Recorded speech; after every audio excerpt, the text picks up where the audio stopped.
শিক্ষা ব্যবস্থার সঙ্গে আমাদের শিক্ষা ব্যবস্থা এই খারিজি মাদ্রাসা থেকে পাশ করা ছেলে তারাও একটা দিন ভালো ডাক্তার হচ্ছে, মাস্টার হচ্ছে, ইঞ্জিনিয়ারও হচ্ছে। চলবে কিনা? সংবিধান যেখানে অধিকার দিয়েছে,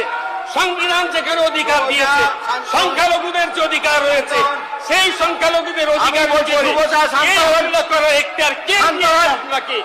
অধিকার দিয়েছে আমাকে সংবিধান, অধিকার দিয়েছে আজকের এই সদন, অধিকার দিয়েছে স্পিকার। আমার বক্তব্য বন্ধ করতে হলে স্পিকার সাহেব বলবেন আমি 1 মিনিটে।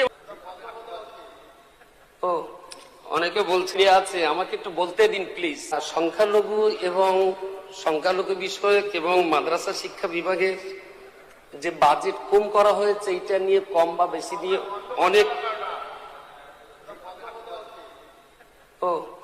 অনেকে বলছেন যে ওটা বন্ধ হওয়া উচিত। তো যদি সেটা তাই হয় তাহলে তো এবারের বাজেট করার আগেই তো এটা করলে ভালো ছিল।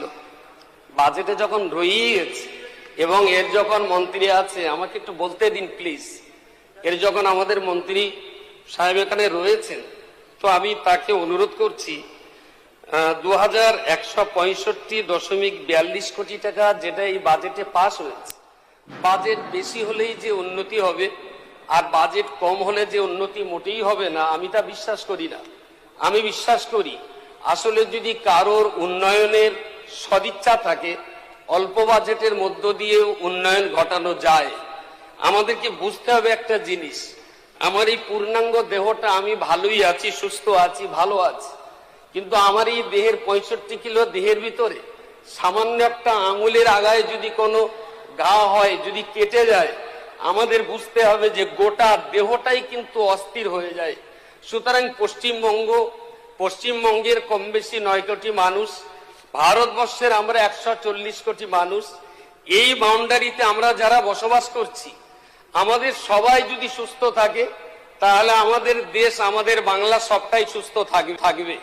এই একই রাজ্যে একই দেশের কেউ সুস্থ আর কেউ অসুস্থ এমন যদি হয়, তাহলে সুনিশ্চিত করে ভাবতেই হবে যে আমরা কেউই সুস্থ নই।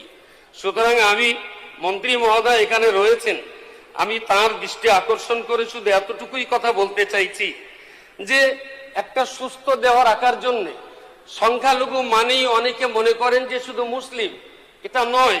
সংখ্যালঘুদের ভিতর শিখও আছে, খ্রিস্টান আছে, বৌদ্ধ ধর্মাবলম্বী তারাও আছে।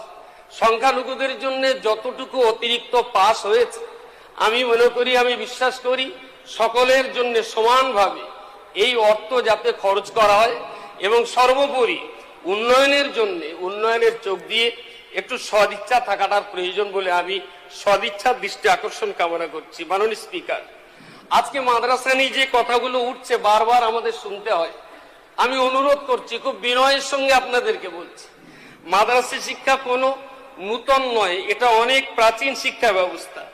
পশ্চিমবঙ্গে প্রথমত 2 ধরনের মাদ্রাসা আছে, একটা সরকারি সাহায্যপ্রাপ্ত আর একটা সরকারি সাহায্যপ্রাপ্ত নয়।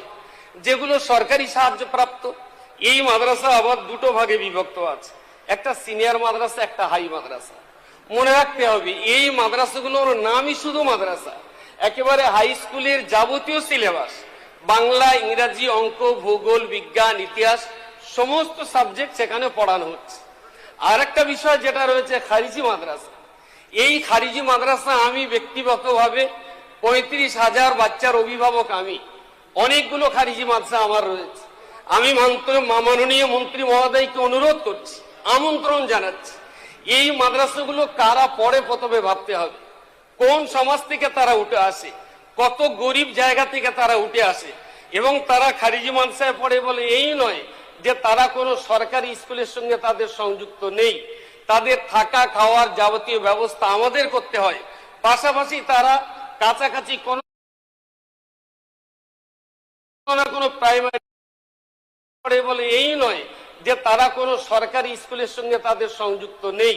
তাদের থাকা খাওয়ার যাবতীয় ব্যবস্থা আমাদের করতে হয়, পাশাপাশি তারা কাছাকাছি কোনো না কোনো প্রাইমারি স্কুল, কোনো না কোনো হাই স্কুল, কোনো না কোনো সিনিয়র মাদ্রাসা, কোনো না কোনো হাই মাদ্রাসার সঙ্গে তাদের অবশ্যই টাই আপ রেখে, অবশ্যই তাদেরকে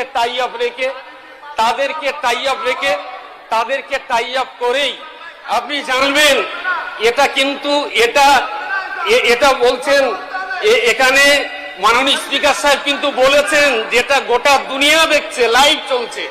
যত চিৎকার চেঁচামেচি করবেন ততই কিন্তু আমাদের সম্মান নষ্ট হবে।